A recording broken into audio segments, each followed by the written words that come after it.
भारत को विश्व में उन्हें अलग पहचान कराई है तो स्वामी विवेकानंद ने कराई।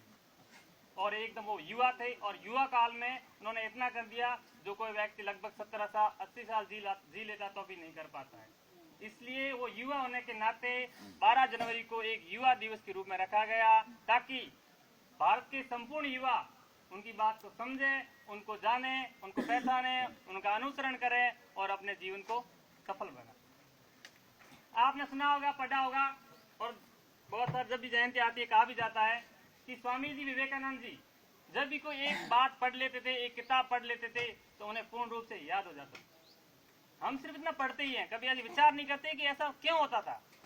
वो भी हमारी तरह एक इंसान ही थे, 2 आंख थे, उसी से देखते थे, लेकिन ऐसा क्या अनोखा था उनमें कि वो पढ़ते थे वो याद हो जाता था और हम उसी किताब को 10 बार पढ़ लेते तो अभी क्वेश्चन याद नहीं होता। कारण सिंपल सा है और वो हम सबके पास है।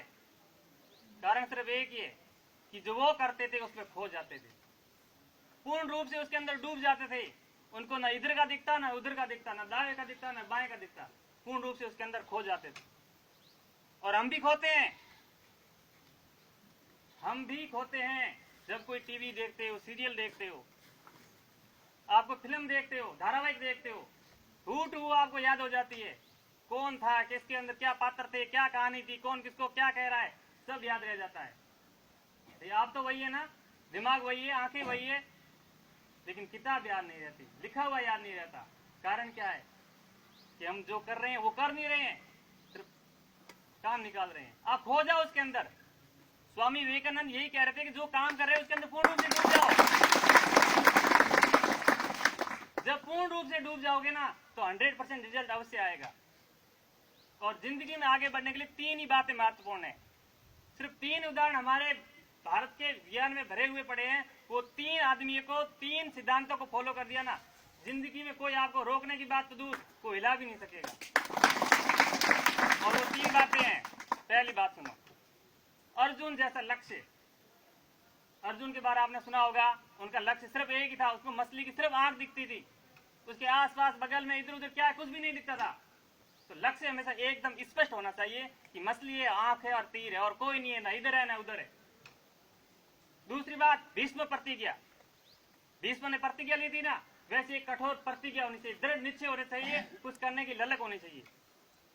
और तीसरा होता है भागीरथ जैसा प्रयास। भागीरथ ने अखंड प्रयास करके अपने एक पैर पे खड़ा होकर के गंगा जी को धरती पर लेके आए थे और अपने पूर्वजों का उद्धार किया था।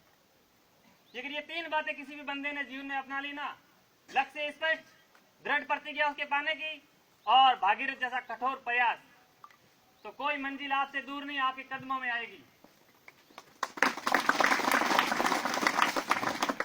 इसके लिए काम है सिर्फ साफ लगन की। और ऐसे देखते हैं लगन होती है हम क्या हमारे सबके अंदर। भगवान ने किसी को कम ज्यादा नहीं बनाया, किसी को किस्मत में कम नहीं लिखा, क्योंकि भगवान किसी के साथ अन्याय नहीं करता है। जिस दिन भगवान ने अन्याय करना शुरू कर दिया ना तो इंसान की क्या औकात है कि वो न्याय करेगी। भगवान ने आपको आंखें दी है, हाथ दिए हैं, पैर दिया है। अगर आपकी किस्मत खराब होती तो ये चीजें आपको नहीं मिलती। आपको आंखें दी है, आप अच्छा देखोगे तो अच्छा करोगे। आपको जुबान दी है बोलने के लिए, अच्छा बोलोगे तो अच्छा परिणाम मिलेगा। आपको हाथ दिया काम करने के लिए, अच्छा काम करोगे तो अच्छा रिजल्ट आएगा।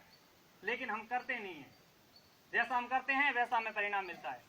भगवान ने कह दिया ये चीज तेरे पास है, जैसा उपयोग कर वैसा परिणाम मिलेगा। रोटी, गेहूं का आटा खाओगे तो गेहूं की रोटी बनेगी ना, बाजरे की थोड़ी बनेगी। जो ये आंखें हैं, फोन आजकल सबके पास है, टीवी सबके घर में, जिस आंखों से आप जो देखते हो वही सीखोगे। समाचार देखोगे तो समाचार आपको सुनने को मिलेंगे, तब सिर्फ नेताओं के नाम याद हो जाएंगे, देश के नाम याद हो जाएंगे। और एक झूठी मोटी काल्पनिक टीवी देखोगे जिसको रियलिटी से कोई लेना देना नहीं है। अपन को पता है कि ये हीरो विलन को मारना ये फालतू है, बेवकूफ बना रहा है अपन को, फिर भी हम उसमें लगे रहते हैं। वो होता है तो हम इमोशनल हो जाते हैं, कोई हीरो मारता है यार इसको क्यों मारी, विलन को मारता है हाँ यार इसको फूक पिटो, जब रियलिटी में कुछ भी नहीं है, कोई किसी की नहीं लगती। ये आंखों का धोखा है और ये बात आप भी जानते हैं। लेकिन कभी कभी इतने खो जाते हैं कि कोई कोई तो रो भी जाता है उन टीवी के साथ। ऐसा होता है ना, क्यों होता है? अपन को पता है वास्तविकता से कोई लेना देना नहीं है। इसका मतलब हम बेवकूफ बन रहे हैं। क्यों बन रहे हैं? क्योंकि हम समझते नहीं है। क्यों नहीं समझते? क्योंकि हमने समझने का कभी विचार ही नहीं किया। हमने कभी ये सोचा ही नहीं कि जो हम कर रहे हैं ये सही है या गलत है। जिसने विचार कर लिया ना उसने अपने आप परिणाम बदलेगा, और परिणाम बदलेगा ना तो आप तो खुद बदल होगे, क्योंकि इंसान तब बदलता है जब उसका मूल्य बदल जाता है। ठीक है, धन्यवाद मेरे को मौका दिया इसके लिए, आपको बहुत बहुत धन्यवाद।